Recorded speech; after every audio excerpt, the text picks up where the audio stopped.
Hey, everybody, welcome back to the podcast. You're listening to the longest running superhero role playing game on Earth. I'm your host, the Game Master, and today we're talking about a Shazam analog that DC Comics created in 1967 named ZHAVAM. And by the way, I have never heard his name actually said out loud. It is spelled ZHAVAM. And since they were trying to get as close to Shazam as possible, I'm assuming that they wanted it to be pronounced Javam, but that's just a guess. Anyways, so before we get into all of that, smash that like button, make sure you're subscribed, and leave us a comment. That helps us out with the YouTube algorithm, but also we love hearing from you guys. We've got an awesome community here, and it's all thanks to you. So thank you so much for being here. So, having said that, let's dive in. The prologue to today's story takes place in ancient Greece, where the Greek gods are gathered together for a feast. The Oracle of Delphi uses a crystal viewing globe to show her fellow Olympians the future. And in it, they see that the masses no longer worship them. And from their point of view, they see superheroes as the new mythology and their popularity as a form of worship. As a brief aside, I looked up the word worship in the dictionary and it defined it as the sort of treatment that you would give a god. Then I looked up the definition of a god and it said a being that receives worship. So that was kind of frustrating.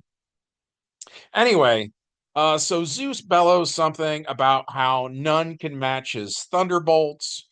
Hercules says that his strength is unmatched.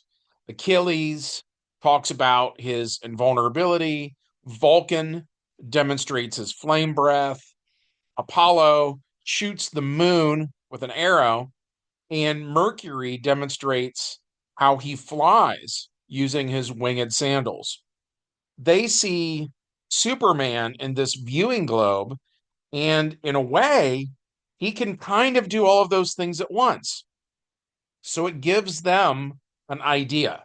They decide that to make a match for Superman, they will have Prometheus sculpt a being out of clay. And then the Greek gods cast a spell upon it, and the clay becomes flesh. The being known as Zha-Vam then draws his first breath and pledges loyalty to his creators. They tell him to go to the future and destroy Superman. And interestingly enough, at least it was interesting to me, the way they tell him to get there is to cross the river Styx and pass through Hades. And the Greek underworld dimension is connected to Scartaris, the hollow earth, where time passes differently than it does on the surface of the earth. A person could, for instance, spend one day in Scartaris and then return to Earth only to find out a few seconds had passed. Or they could spend one day in Scartaris, and when they return, 1,000 years has gone by, on the surface world. While crossing the river Styx, the Greek god of death warns Javam that if he falls into the river, he will become a mere mortal with no superpowers. Javam avoids the dangerous waters and gets to Scartaris, where he searches for a tunnel to Antarctica. Eventually, he finds it, and due to the previously mentioned time dilation of Scartaris, by the time Javam does reach the Earth's surface, it is now the year 1967. To get Superman's attention, Javam breaks into Fort Knox with ease, and the soldiers guarding the facility were completely unable to stop him. Superman is flying overhead when he sees the hole in the building that ZHAVAM made when he entered. So Superman responds to the disturbance only for ZHAVAM to punch Superman out of Fort Knox using the strength of Hercules. Superman crashes into a tree outside, and ZHAVAM follows him, shooting the magic bow of Apollo. The arrow is made of the lightning of Zeus, and he adds onto all of that the fire of Vulcan. And interestingly enough, this arrow bounces harmlessly off the chest of the Man of Steel. Moments like this, by the way, are sort of why we often suggest that the Greek gods aren't really gods at all. They're not even magical at all, that they are the Eternals from Marvel. And that's why Superman's weakness to magical attacks then doesn't come into play here, at least in our game world. But I digress. Anyways, so Superman uses that downed tree like a baseball bat, hitting ZHAVAM with it. But ZHAVAM touches a rune on his belt, which, thanks to the comprehend languages power, we know is T for Titan. And as such, he then grows to the height of a Greek Titan. ZHAVAM was already a match for Superman in terms of strength, and now he gets to add his APs of growth power to his APs of strength. So he uses that tree like a baseball bat and he knocks Superman into space.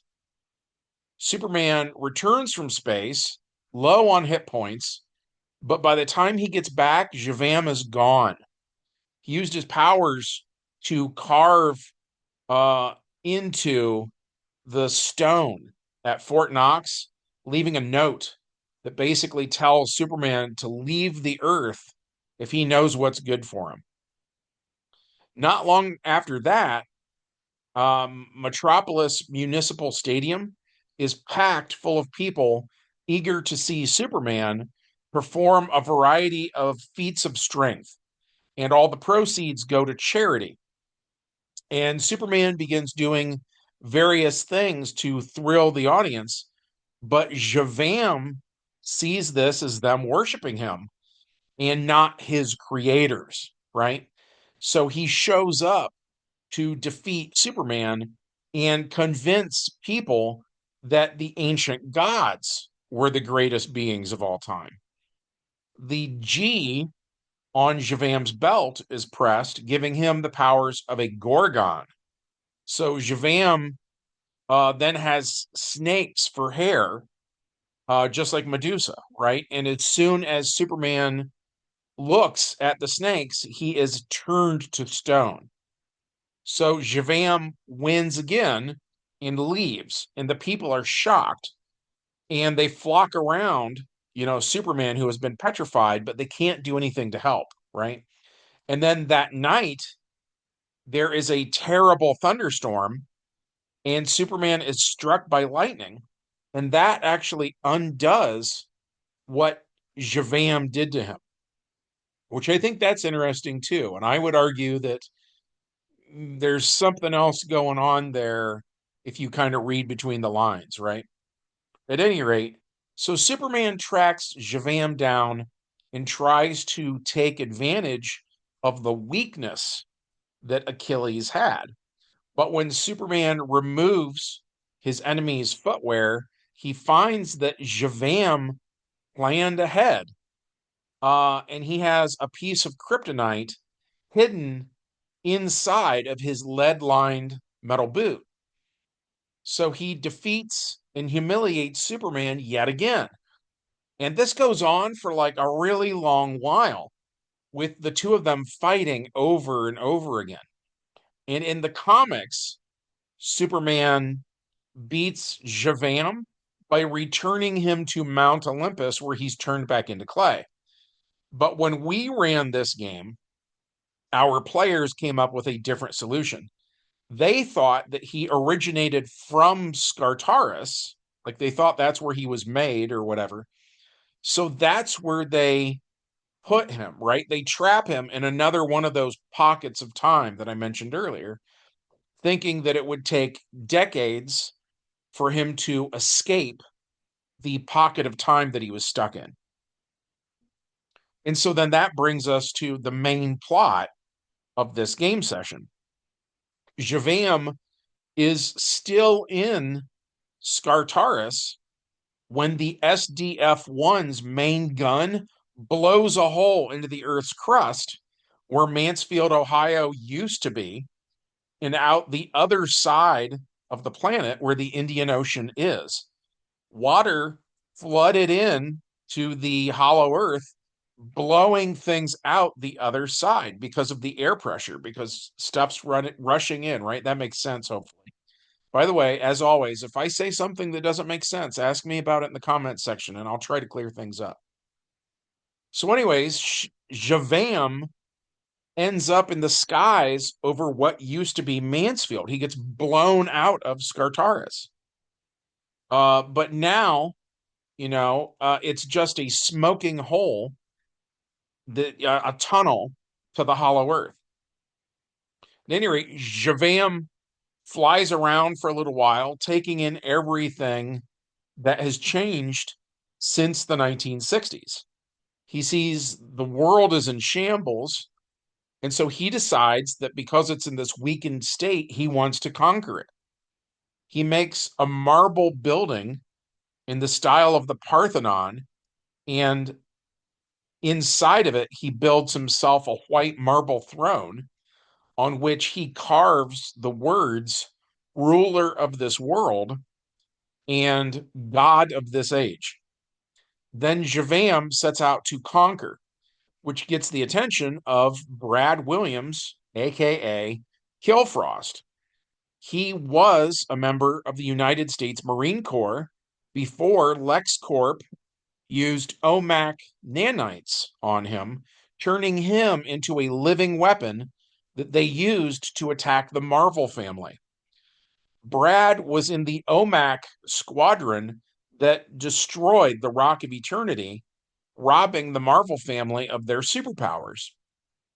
In the end, Dr. Sivana showed up, and as seen in Multiversity, he figured out how to have the same powers as the Marvel family using science rather than magic.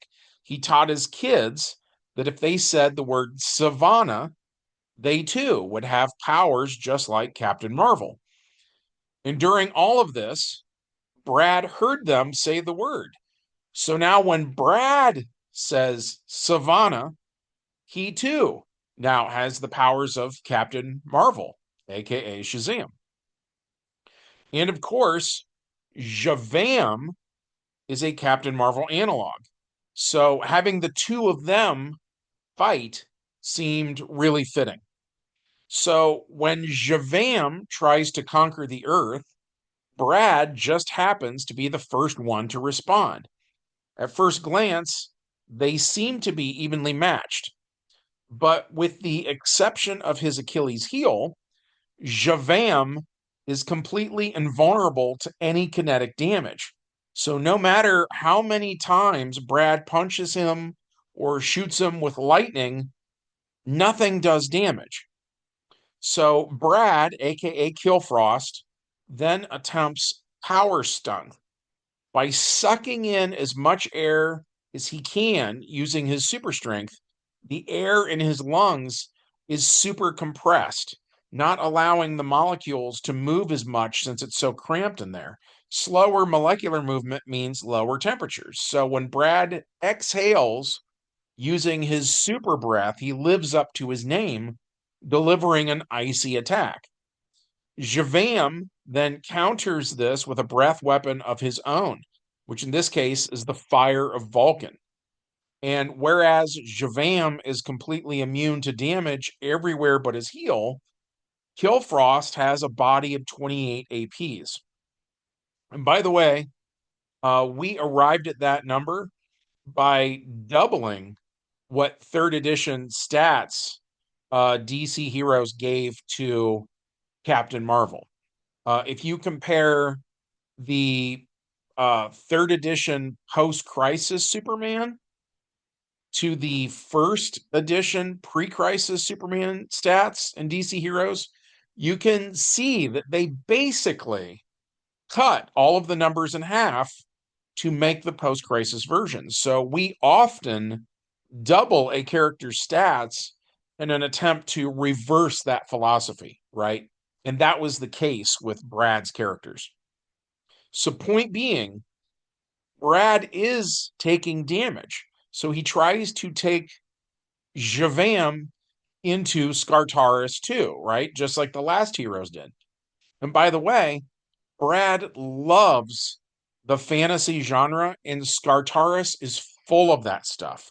Something that we saw in the old Warlord comics that DC did back in the day.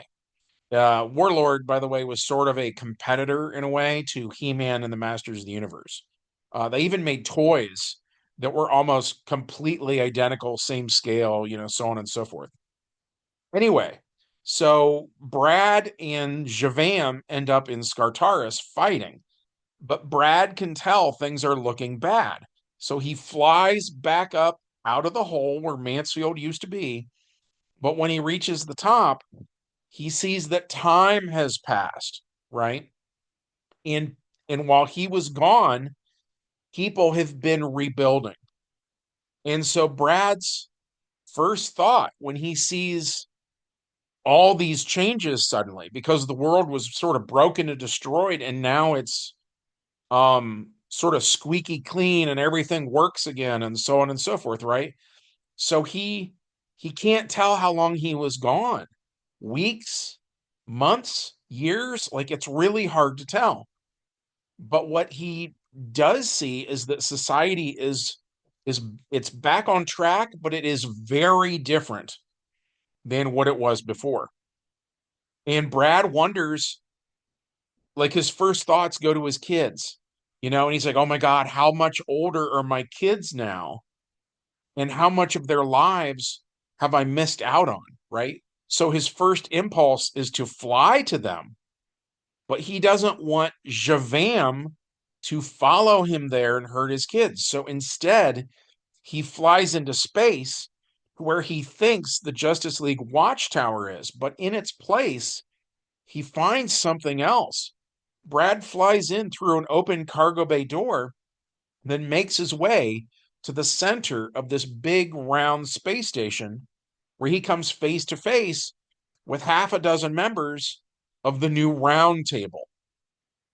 So we see Silver Age Silver Age Aquaman, aka Sir Orin of Atlantis, Silver Age Batman, aka Sir Bruce of Gotham, Silver Age Flash, aka Sir Barry of Central City, Silver Age Green Lantern, Sir Harold of New Coast City, Silver Age Martian Manhunter, aka Sir John of New Mars, and of course, Silver Age Superman, aka Sir Kal of New Krypton. On the computer screen is Queen Diana, wife of King Arthur. And yes, we are finally calling him King Arthur. That's how much time has passed, right? And each one of the members of the round table now has an indestructible shield made out of the toughest materials on Earth K. And each one of them now has something akin to a lightsaber, but with a stun setting so that they can declare knockout damage only. And then that way they can subdue an opponent without violating their heroic motivations, right? Anyways, so Brad tells these guys that he could use a hand. And as they ask what the problem is, in bursts Zha-Vam, Batman. When Zha-Vam breaks down, a portion of the space station to enter, Batman says he'll send him a bill for the damages. And Superman tells everybody he knows exactly who Zha-Vam is and what a problem this guy can be. Zha-Vam is happy to see Superman again, and he tries to shoot him with a lightning bolt, but Brad dives in between the two of them using his own super speed. He gets hit and is knocked out. And since this was an adventure for Brad, we stopped playing there. And then on this upcoming Sunday, as of me recording this, we're going to pick up exactly where we left off. But next time, everybody is going to be playing a member of the round table, something that they are really glad is finally happening. We've been talking about doing this for a really long time now, but we kept putting it off. Then, when I began the slow process of changing from the old government to this new Arthurian kingdom that we've got going on, the players were into it for a while, but it was taking longer than they preferred. So that's why I wanted to run a thing with Brad going into Scartaris. That way we could blame the time skip on how time moves at a different rate in the Hollow Earth. Anyways, so on our end, we liked this one. Hopefully you liked hearing about it. If so, we would love it if you took a brief moment of your time to smash that like button. Make sure that you're still subscribed and leave us a comment. And from all of us here at the longest running superhero role playing game on earth, we hope you have a good one, and we'll see you in the next adventure. Bye.